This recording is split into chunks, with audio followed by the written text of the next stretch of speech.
নমস্কার বন্ধুরা, আজকের এই ভিডিওতে আমরা দেখাবো এর্নাকুলাম শহরের সম্বন্ধে। এর্নাকুলাম ভারতের কেরল রাজ্যে অবস্থিত এক সুন্দর বৈচিত্র্যময় বাণিজ্যিক রাজধানী। হোলসেল স্পাইস মশলার জন্য এই শহরটি খুবই জনপ্রিয়। সকাল 9টা নাগাদ আমরা পৌঁছে গেলাম এর্নাকুলাম জংশন। পৌঁছানোর পর সম্পূর্ণ ভিডিও, যেমন মশলা মার্কেট এক্সপ্লোর থেকে শুরু করে সেখানকার ছোটোখাটো বিভিন্ন শপ ভিজিট, সেগুলো আপনারা পরবর্তী ভিডিও দেখতে পারবেন। অনেকটাই কম প্রাইসে খুব ভালো উন্নত মানের মশলা এখানে পাওয়া যায়। সাইট সিনের জন্য একটা অটো বুক করেছিলাম। 400 টাকা নিয়েছে আমাদের পুট্টুভুয়ে বিচ যাবে এবং সেখানে 30 মিনিট স্টে করা, আবার আমাদেরকে নিয়ে আসবে ব্রডওয়ে মশলা মার্কেটের কাছাকাছি।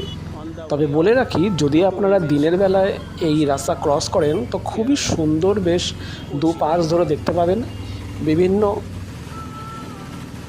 কোচির বিখ্যাত চাইনিজ ফিশিং নেট সূর্যের আলোয় ঝকমক করে উঠবে। এর্নাকুলাম শহর থেকে কিছুটা দূরে অবস্থিত এই পুতুভুয়ে বিচ। এই বিচ ভিড় মুক্ত, নিরিবিলি, বাতাসে শুধু সমুদ্রের গর্জন শুনতে পাবেন। লাইট হাউস দাঁড়িয়ে আছে পাহারাদারের মতো। সূর্য যখন ধীরে ধীরে আরব সাগরে ডুবে যায়, আকাশ রং বদলায় কমলা থেকে গোলাপি, তখন এর দৃশ্য দেখতে আরও অপরূপ। এক কথায় বলা যায় এর্নাকুলাম শহর কেরালার প্রাণকেন্দ্র। এটি মূলত কোচি মহাসাগরের অংশ। অনেকেই কোচি নামে চেনেন একে, তবে প্রশাসনিক ও শহুরে কেন্দ্র হিসাবে এর্নাকুলামের গুরুত্ব অনেকটাই। শহরটি আরব সাগরের তীরে অবস্থিত। এটি কেরালার অর্থনৈতিক রাজধানী হিসাবে পরিচিত হয়। এখানকার ভাষা মালায়ালাম, এছাড়াও ইংরেজি এখানে প্রচলিত রয়েছে। এর্নাকুলাম থেকে ফেরি বা সেতুর মাধ্যমে ফোর্ট কোচি পৌঁছানো যায়। এখানে রয়েছে ঐতিহাসিক চার্চ, উপনিবেশিক স্থাপত্য, বিখ্যাত চাইনিজ ফিশিং নেট। তবে এখানকার খুব জনপ্রিয় এমজি রোড, যা শপিং বা খাবার দাবার রেস্টুরেন্টের জন্য খুবই বিখ্যাত। এমজি রোড এর্নাকুলামের প্রধান বাজার বলে মনে করা হয়। এখানে বড় শপিং মল, রেস্টুরেন্ট এবং স্থানীয় দোকান রয়েছে। কেরালার মশলা, নারকেলজাত বিভিন্ন পণ্য বা হস্তশিল্প কেনার জন্য খুবই ভালো এই শহর। দক্ষিণ ভারতের এই জনপ্রিয় শহরে আসতে হলে আপনাদের ভারতের যে কোনো প্রান্ত থেকে এর্নাকুলাম জংশনে আসতে হবে। বিমানবন্দর আসতে গেলে কোচি আন্তর্জাতিক বিমানবন্দর রয়েছে। এখানকার হোটেল ভাড়া একটু খরচা সাপেক্ষ, মোটামুটি 1500 থেকে 2000-2500-র মধ্যে হোটেল পাওয়া যায়। স্টেশনের কাছে পিঠেই আপনারা হোটেল পেয়ে যাবেন। হিন্দিভাষী লোকেদের জন্য এখানে আসা কোনো অসুবিধারই নয়। হিন্দি এখানকার সবাই মোটামুটি বুঝতে পারে, ইংলিশটা খুবই প্রচলিত। চলুন এবার বলে রাখি, মুন্নার এখান থেকে খুবই কাছে, 125 থেকে 130 কিলোমিটার দূরে অবস্থিত, যা সময় লাগে 4 থেকে 5 ঘন্টা গাড়িতে। তো আপনি যদি 2 দিন কি 3 দিন এখানে স্টে করেন, তো সেক্ষেত্রে মুন্নার অনায়াসে ঘুরে আসতে পারেন। গাড়ি ভাড়া অ্যাপ্রক্স 3500 থেকে 5000 আপ টু রিটার্ন সব মিলিয়ে। বাসেও যাওয়া যায় এখান থেকে, যেটা এর্নাকুলাম স্টেশনের কাছাকাছি থেকেই বাস ছাড়ে। এবার বলে নেওয়া যাক এর্নাকুলামে আপনি কীভাবে ঘুরবেন। সকালে মেরিন ড্রাইভ হাঁটা পথের ঘুরে নিন, ফেরি করে ফোর্ট কোচি ভ্রমণ করে নিন, সেন্ট ফ্রান্সিস চার্চ দেখে বিকালবেলা পুট্টুভুয়ে বিচ সূর্যাস্তটা ভালোভাবে উপভোগ করে আনন্দ করে রাতে কেরালা ফিশ কারি বা মালাবার পরোটা ট্রাই করে দেখুন, খুব ভালো লাগবে। বলা যেতে পারে এর্নাকুলাম এমন একটি শহর যেখানে আপনি পাবেন সমুদ্র, পাহাড়, মানে কাছেই মুন্নার, সংস্কৃতি, ভালো খাবার, সব বাজেটের হোটেল, কালচার, ট্র্যাডিশন সব মিলিয়ে খুব সুন্দর লাগবে। যাই হোক, আমরা খুব কাছেই চলে এসেছি পুট্টুভুয়ের বিচের কাছে। কি অপরূপ লাগছে না বলুন এখান থেকে জার্নি করতে। এই ভিউটা সত্যি অসাধারণ দেখতে। দেখতে দেখতে অনেকটা টাইম পার করে গেলাম, আর কিছুক্ষণের মধ্যে পৌঁছে যাব। এই যেগুলো দেখতে পাচ্ছেন এগুলো হচ্ছে ফিশিং বোট। এখানে আপনি সকালের দিকে, ভোরের দিকে আসলে খুব ভালো একটা ভিউ পাবেন, আর এইগুলো করে আপনি অনেকটা টাইম স্পেন্ডও করতে পারেন। ওখানে আগে থেকে বুক করতে হয়, বুক করে আপনাদেরকে 1-2 ঘন্টা ঘুরিয়ে নিয়ে আসবে। অনেকে মিলে এই লঞ্চে করে এখানে ঘুরতে থাকে, খুবই ভালো লাগবে এই অনুভূতিটুকু।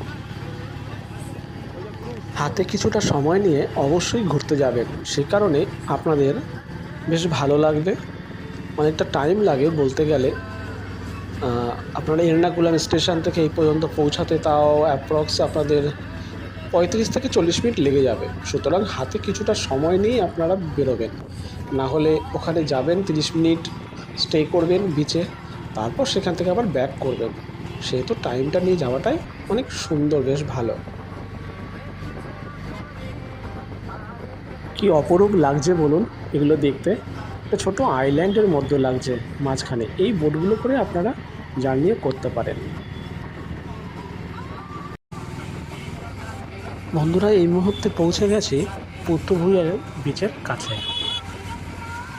ভাইপিন দ্বীপের উত্তর প্রান্তে অবস্থিত এই পুতুভুয়ে বিচ কোচি শহর থেকে 15 থেকে 20 কিলোমিটার দূরে অবস্থিত।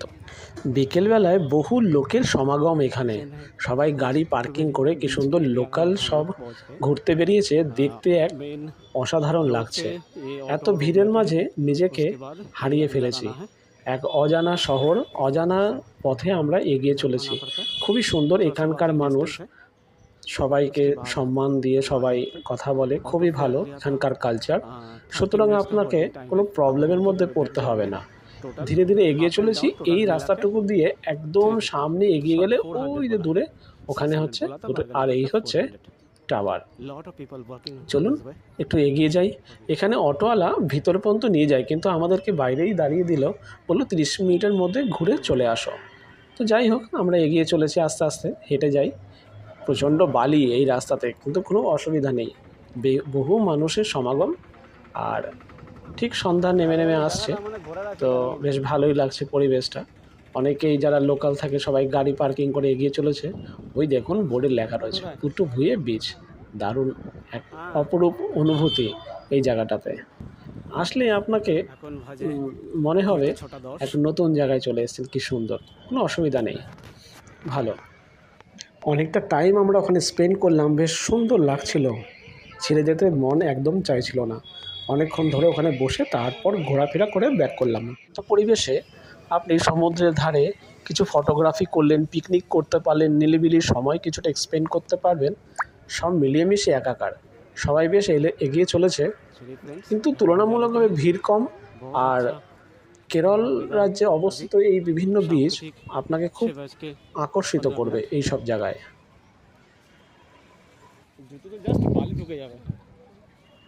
অনেক স্কুলের ছাত্রছাত্রী, স্টুডেন্ট, সবাই বাড়ির লোক, ফ্যামিলি নিয়ে সবাই এসছে এইখানে অনেকটা সময় কাটানোর জন্য। আমরাও বেশ এগিয়ে চলেছি। কতটা সুন্দর লাগছে। সবথেকে বড় কথা, শহর থেকে অনেকটা দূরে এসেছি আমরা, এক অজানার শহরে। আর সেখানে এসে সকল মানুষের মধ্যে একসাথে এইভাবে হয়ে তাদের কালচারের সাথে সমবেত হয়ে কি সুন্দর আমরা বেশ ঘুরে বেড়াচ্ছি। এই জিনিসটা এক আলাদা অনুভূতি। যখন আপনারা আসবেন তখন ফিল করবেন কি যে সুন্দর এই জায়গা। বিকালের এই মুহূর্তটা সত্যি মেমোরেবল। সমুদ্রের এই সুন্দর ঢেউয়ের শব্দ, তার মধ্যে সূর্য অস্ত যাওয়া, আর সবাই মিলে হই হুল্লোড় করে একসাথে ফটোগ্রাফি করা, এখানে থাকা, এই সময়টুকুই এখানে স্পেন্ড করা খুব নিজেকে খুব সুন্দর মনে হয়। এটাই তো আছে, এছাড়া আর কী আছে বলুন।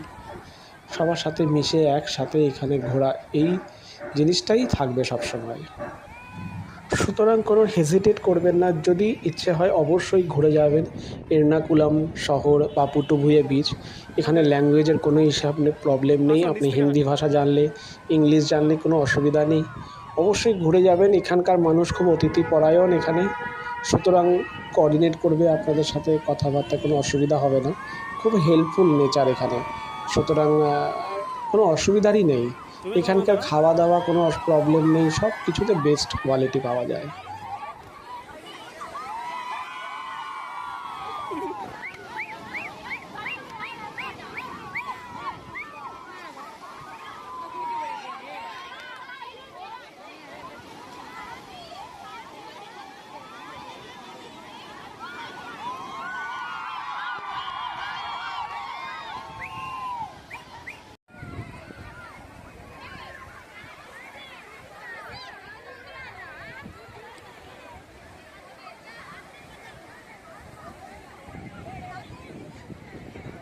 চলুন এবার ফেরার পালা। ধীরে ধীরে এগিয়ে চলি, সূর্যাস্তই মোটামুটি নেমে গেছে, বেশ সবাই খুব আনন্দ করছে।